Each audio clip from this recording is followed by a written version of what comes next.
চীন এমন এক হাইপারসনিক বিমান তৈরি করেছে যা আকাশে ছুটলে তা থামাতে পারবে না কোনো দেশ।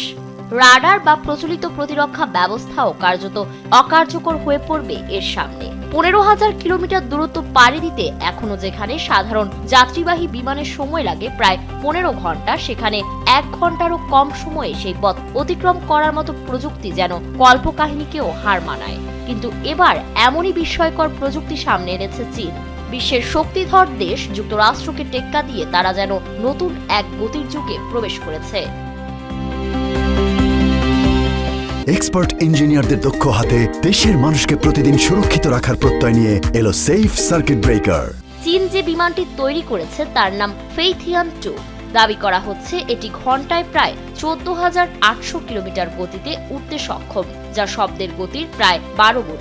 এই গতিতে ছুটে চলা কোনো বিমানকে রাডারে ধরা কিংবা প্রচলিত মিসাইল ডিফেন্স দিয়ে থামানো দুটোই প্রায় অসম্ভব বলে মনে করছেন বিশেষজ্ঞরা। এই প্রকল্পটি তৈরি করেছে চীনের নর্থ ওয়েস্টার্ন পলিটেকনিক্যাল ইউনিভার্সিটির গবেষকরা। শুধু গতিই নয়, সবচেয়ে বড় চমক এর ইঞ্জিন প্রযুক্তি। এতে একসাথে 2 ধরনের ইঞ্জিন ব্যবহার করা হয়েছে, যেটি rocket based combined cycle system নামে পরিচিত।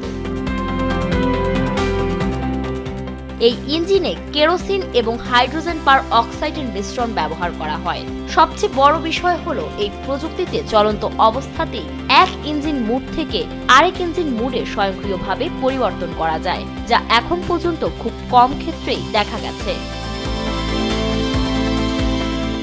চিন্তা করে দেখুন, এক মুহূর্তে আকাশে একটি উজ্জ্বল রেখা ছুটে যাচ্ছে আর চোখের পলকে তা হারিয়ে যাচ্ছে দিগন্তে। শব্দের গতিকে পেছনে ফেলে যেন এক নতুন যুগের দরজা খুলে দিচ্ছে প্রযুক্তি। চীনের এই হাইপারসনিক পরীক্ষাকে ঘিরে তাই বিশ্বজুড়ে তৈরি হয়েছে নতুন করে আলোচনা। এটি একটি হাইপারসনিক এয়ারক্রাফট যার গতি ম্যাক 5 এর অনেক উপরে পৌঁছাতে সক্ষম।